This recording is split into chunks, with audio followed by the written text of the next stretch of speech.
فرماتے ہیں کہ وہ روٹی لے کے آئی اور اس وقت کی جو موجودہ نعمتیں تھیں، سمجھ لیں سلاد، اچار، ہر چیز ساتھ لائی۔ میں نے کہا کہ بچے کہاں گئے؟ کہنے لگی وہ کھانا کھا کے کھیلنے گئے، آپ کھانا کھا لیں آ جاتے۔ کھانا اس نے چن دیا۔ میں نے حیرت انگیز لہجے میں ساری نعمتیں اپنے دسترخوان پہ دیکھ کر کے بیوی سے پوچھا یہ کہاں سے آیا کھانا؟ بچوں کو تو نے کہاں سے کھانا کھلایا؟ یہ سارا کچھ کیسا ہے؟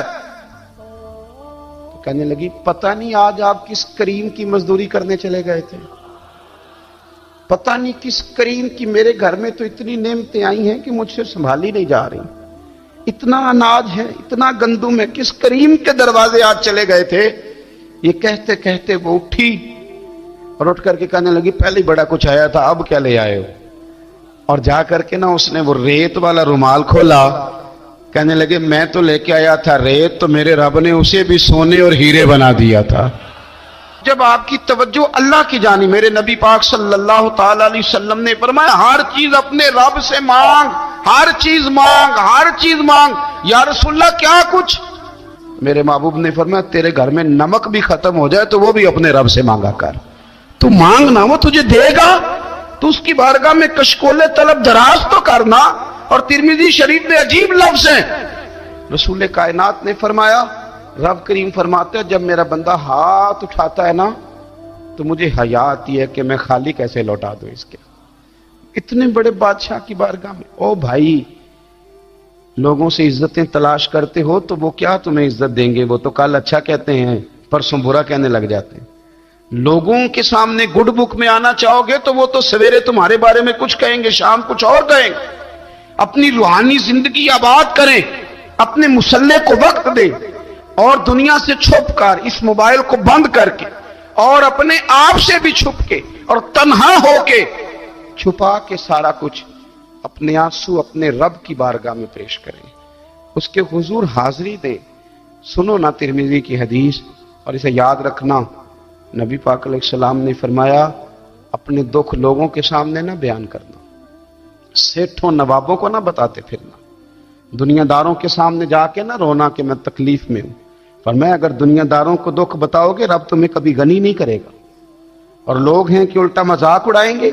آپ کی جس سے بڑی پکی یاری ہے نا، پکی، وہ تب تک پکی ہے جب تک آپ نے 50,000 مانگا نہیں، اور جس وقت آپ نے کہہ دیا کہ میں مجبور ہوں میری مدد کر تو پھر ختم ہو گئی دوستی۔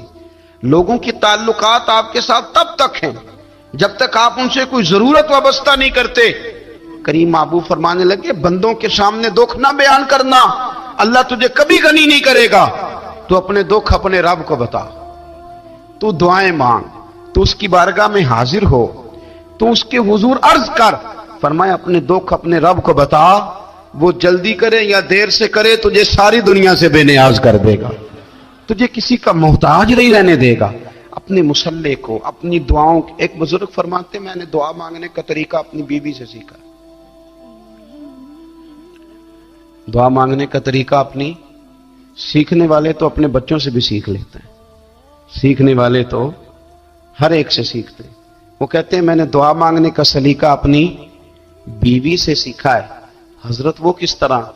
فرمانے لگے میری بیوی نے نا مجھے کوئی کام بتایا، کچھ پیسوں کی ضرورت کے لیے کہا، تو میں نے اسے کہا کہ بھئی ابھی میرے پاس نہیں ہے، کچھ دنوں میں آتے ہیں تو میں دے دوں گا۔ عورتوں کی عادت ہوتی ہے وہ بار بار یاد کراتی ہیں، 2-4 دنوں کے بعد پھر اس نے کہا حضرت وہ میں نے کہا تھا کچھ پیسے، میں نے اسے کہا کہ ابھی میرے پاس نہیں ہے، کچھ دنوں میں ملتے ہیں تو میں تمہیں دے دوں گا۔ اس نے کچھ دنوں کے بعد پھر کہا حضور وہ میں نے کچھ پیسے کہے تھے۔ فرماتے میں نے ڈانٹ دیا، میں نے کہا کہ کیا تو روز مجھے شرمندہ کرتی ہے، کہا نا میرے پاس نہیں ہے، ہوں گے تو دے دوں گا، تو روز یاد کراتی ہے۔ فرماتے ہیں اس نے پہلے تو میری ڈانٹ کو سہا، پھر میرے سخت جملوں نے اس کی آنکھوں میں آنسو پیدا کر دیے، پھر اس نے اپنے آنچل میں اپنے اس دکھ کو سمیٹا، اور پھر اس نے ایک جملہ کہا تو میں رو پڑا، اور مجھے اپنے رب سے مانگنے کا طریقہ آ گیا۔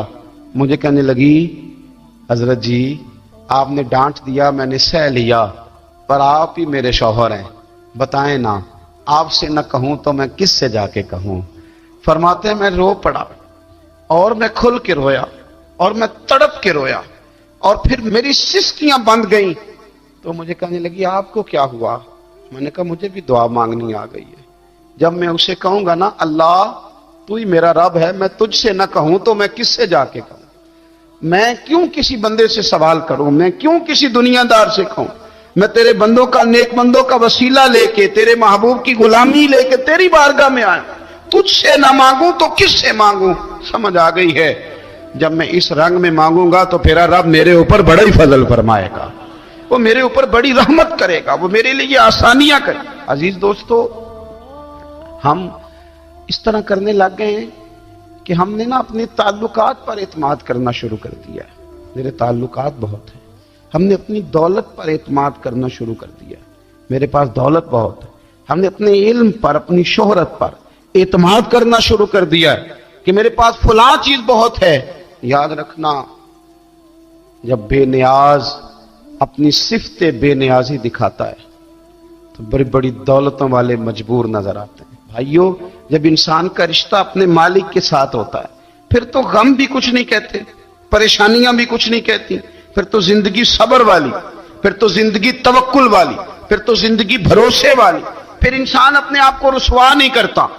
دنیا داروں سے امیدیں اس کی ختم ہو جاتی، امیدیں اللہ رسول سے لگا لیتا ہے، مضبوط ہو جاتا ہے، مضبوط، طاقتور ہو جاتا ہے، خوددار ہو جاتا ہے، باوقار، باعزت ہو جاتا ہے.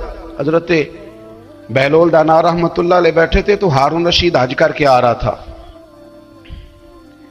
تو رستے میں حضرت شیخ سے ملاقات ہو گئی تو السلام علیکم کے بعد کہنے لگا حضور کوئی حکم ہو تو بتائیے گا. تو حضرت بہلول دانا فرمانے لگے تیرا رب کون ہے؟ اس نے کہا اللہ. تو فرمایا میرا کون ہے؟ کہا اللہ. فرمانے لگے تو بڑا ہی بیوقوف ہے، کیا تو یہ سمجھتا ہے کہ رب ہارون رشید کو تو دے گا اور بہلول دانا کو بھول جائے گا؟ تیرا بھی وہی رب ہے، میرا بھی وہی رب ہے. اس نے اگر تجھے دے کے آزمایا ہے تو ہو سکتا ہے مجھے نہ دے کے آزما رہا ہو. جب اس کی حکمت کے تقاضے ہوں گے تو عطا کرے گا اور دے گا. تو جا اپنا کام کر.